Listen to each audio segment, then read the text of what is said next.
사사기 17장 7절에서 13절. 유다 가족에 속한 유다 베들레헴에 한 청년이 있었으니 그는 레위인으로서 거기서 거류하였더라. 그 사람이 거주할 곳을 찾고자 하여 그 성읍 유다 베들레헴을 떠나 가다가 에브라임 산지로 가서 미가의 집에 이르매 미가가 그에게 묻되 너는 어디서부터 오느냐 하니 그가 이르되 나는 유다 베들레헴의 레위인으로서 거류할 곳을 찾으러 가노라 하는지라. 미가가 그에게 이르되 내가 나와 함께 거주하며 나를 위하여 아버지와 제사장이 되라. 내가 해마다 은 10과 의복 1벌과 먹을 것을 주리라 하므로 레위인들이 들어갔더라. 그 레위인이 그 사람과 함께 거주하기를 만족하게 생각하였으니 이는 그 청년이 미가의 아들 중 하나같이 됨이라. 미가가 그 레위인을 거룩하게 구별하매 그 청년이 미가의 제사장이 되어 그 집에 있었더라. 이에 미가가 이르되 레위인이 내 제사장이 되었으니 이제 여호와께서 내게 복 주실 줄을 아노라 하니라. 아멘. 어느 날 레위인 한 사람이 에브라임 산지를 지나가게 됩니다. 에브라임 산지를 지나가다가 어떻게 하다가 이제 미가의 집에 체류를 하게 되죠.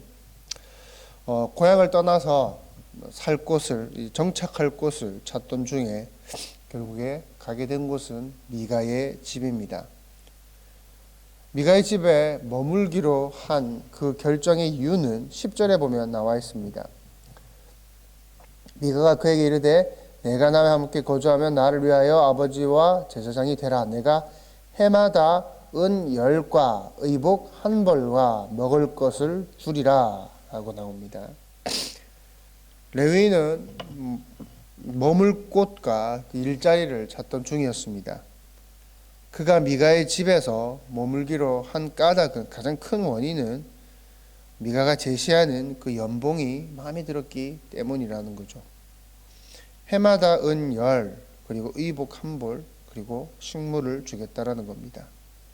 쉽게 말해주면 먹여주고 입혀주고 재워주겠다, 다 해주겠다라는 것이죠.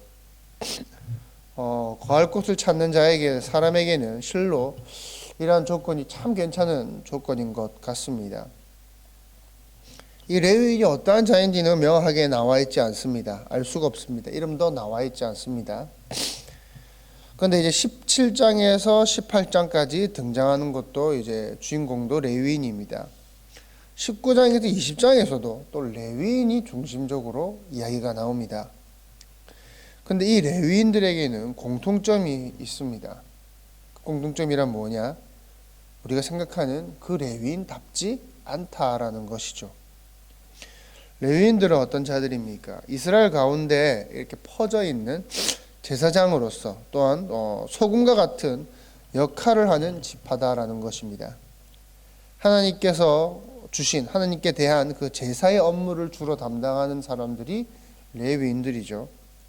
다른 지파들 역시도 마찬가지로 중요합니다. 그런데 특히 레위 지파는 세상 가운데서의 이스라엘, 세상 가운데서 그 소금의 사역을 감당하는 이스라엘, 그리고 이스라엘 가운데서도 퍼져서 그 사역을 감당하는 레위 지파라고 할 수가 있을 것입니다.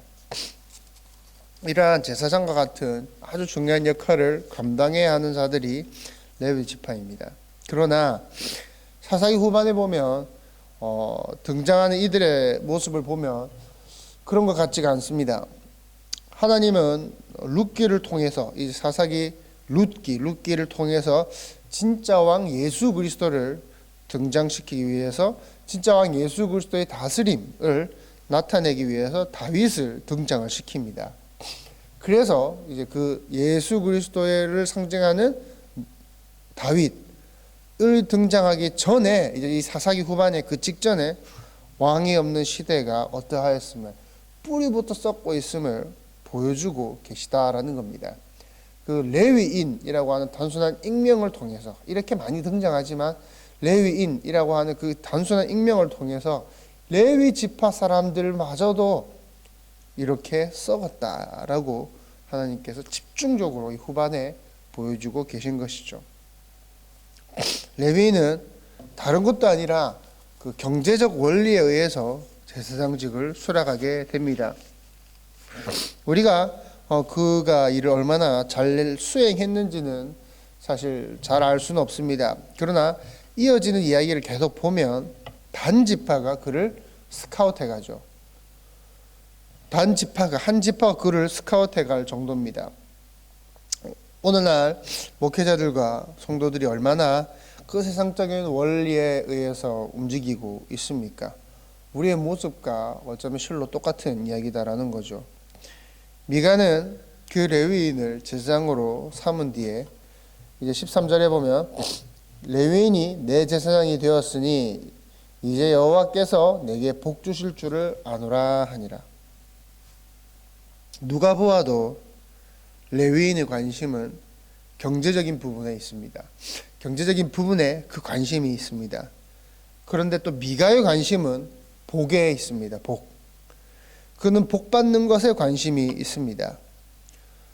그의 말을 보면 어쩌면 복에만 관심이 있는 것처럼 보이기도 합니다.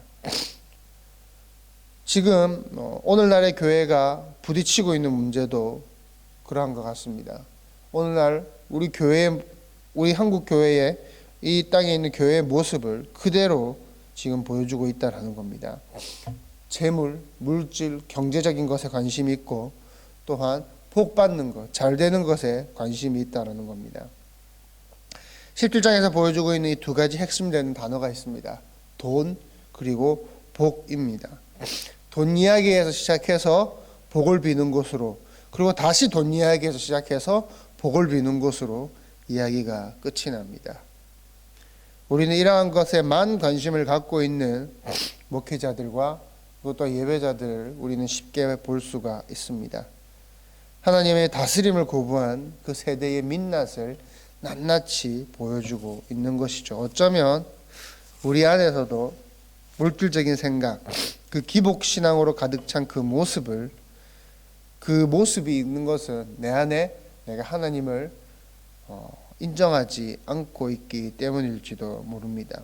우리의 모양 그리고 우리의 입으로는 마치 하나님을 섬기듯 말하고 하나님을 예배하는 듯 행동을 합니다. 그러나 실로 그 속에는 또 다른 잘될 나를 섬기는 것인지도 모릅니다. 사사기는 끝까지 물질, 문화, 그리고 그 뒤의 내용도 윤리, 도덕의 타락을 보여줍니다. 이것은 이들의 이야기뿐만 아니라 또한 우리의 이야기다라는 겁니다. 우리의 모습을 되돌아봐야 할 것입니다. 과연 나의 신앙의 민낯은 어떠한지, 진짜 내 자신이 섬기고 있는 분은 누구인지, 나는 누구를 왕으로 삼고 있는지, 내가 무엇 때문에 하나님을 믿고 신앙하고 있는지 우리는 우리 자신을 돌아봐야 할 것입니다. 기도하겠습니다.